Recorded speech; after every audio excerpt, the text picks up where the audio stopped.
Hello, chess family. It's me, National Master Jesse James, and today it's time for another game in the Sicilian. This time I'm doing one of my famous traps that I like to do in the Najdorf. This is one where we're going to be sacrificing a piece for 2 pawns, but also we're going to put the king into the center, which will allow very good attacking chances. In fact, in this game, I got a brilliant for the trappy move that I like to play.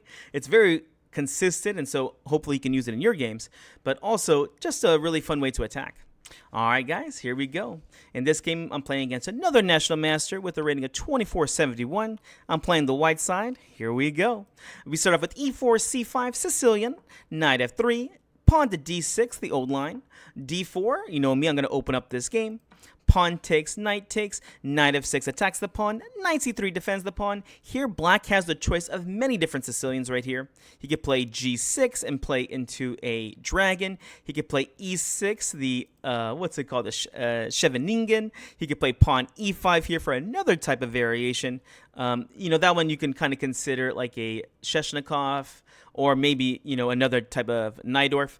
But here, and also knight c6, which is just the old line, again, allowing different moves to get played. But here he chooses one of the most violent or aggressive Sicilians he plays. Pawn to a6, game on. I was having quite a bit of problems with this until I found the variation that I like the most. I like to play bishop g5. This is one of the main moves here, and already sets up a little threat of playing bishop takes f6, which will mess up the pawn structure. In fact, later on, I'm going to be going over some lines where black plays h6, and I just take on f6, and it doesn't really matter which way they take back. Either way, white gets a very good positional or strategic position after this. My opponent was not so generous, though. He knew the idea, and he plays pawn to e6. So now if bishop takes on f6, the queen will simply just take back. And here, the move I like to play here is the Fischer-Sozin variation, where you play bishop to c4, and this helps me set up the little trap I like to play against this Najdorf. Here my opponent continued with knight b to d7.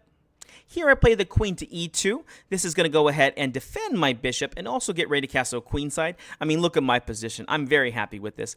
All my minor pieces have been developed, and also I am ready to castle queenside or kingside at this point. And my opponent, you know, with these pawn moves, you know, this is good later on if they're able to get into the middle game, but here they did not get into the middle game. They were destroyed after the opening. Here my opponent played queen to c7, so it gives it the question mark because they should be playing pawn to b5 first.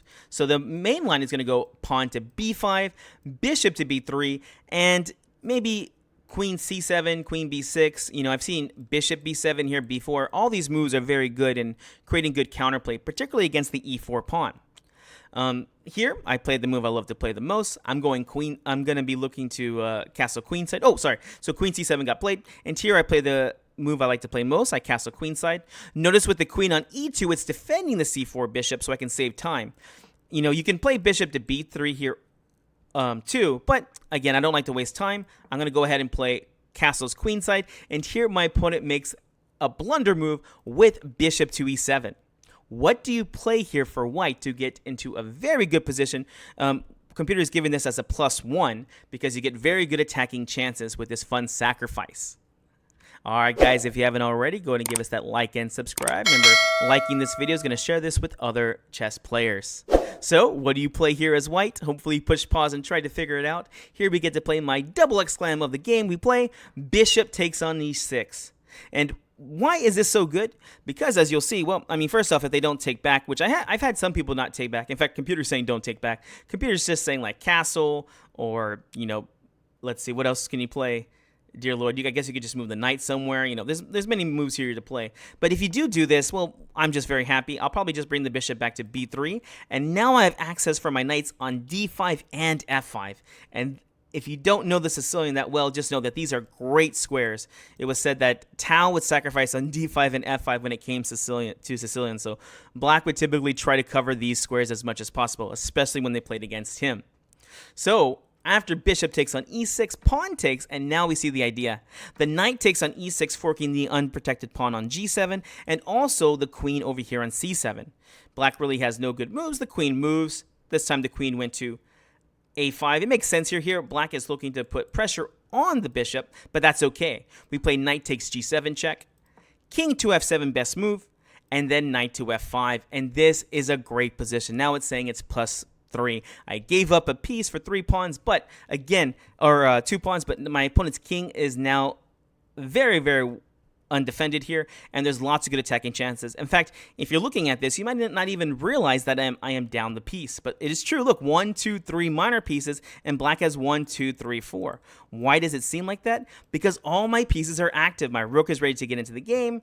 This piece is asleep. This piece is asleep. Perfect timing here. And I already have threats about knight takes on e7, knight takes on d6. I've had people blunder and play like rook g8, knight at 6 check.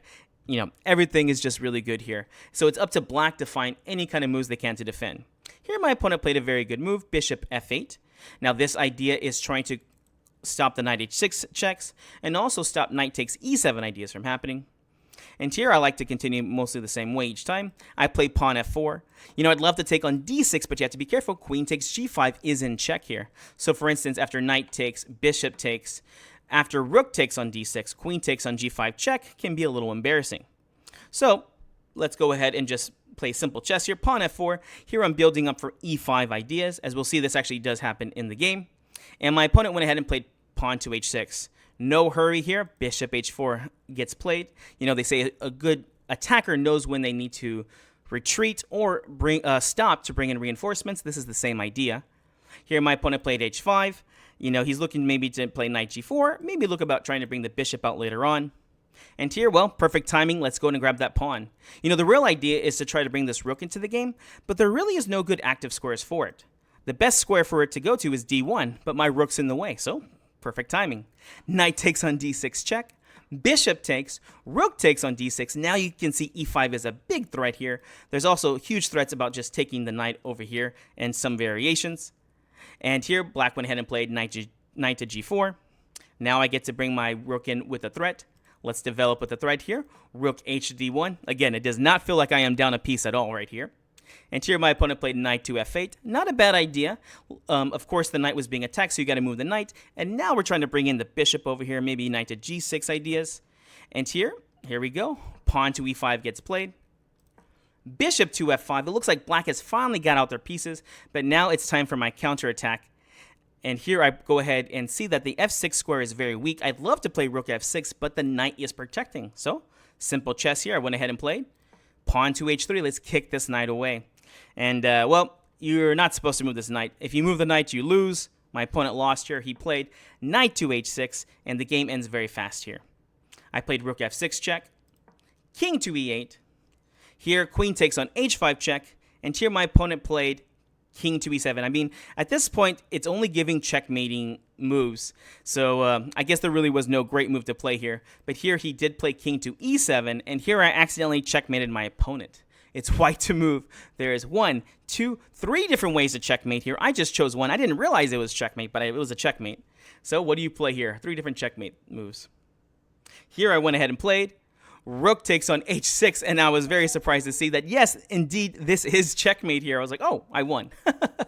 But for those who found the other checkmates, you can also play rook f to d6 for checkmate.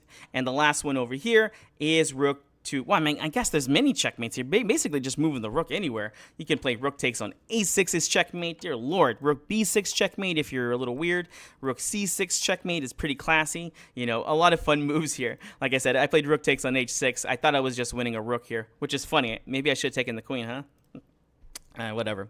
All right, guys. Hope you enjoyed this. Remember, this was my Sicilian Najdorf trap where you give away a piece for 2 pawns and an unprotected king. It's whenever they bring the bishop out. This is important because you need to be able to attack the g7 pawn. So you sacrifice on e6. You get your brilliant over here. Pawn takes knight, takes forking the queen and the pawn. Queen to a5. Knight takes g7 check. King to f7. Knight to f5. And then you continue your attack. All right, guys. Hope you enjoyed this. We'll see you in the next video.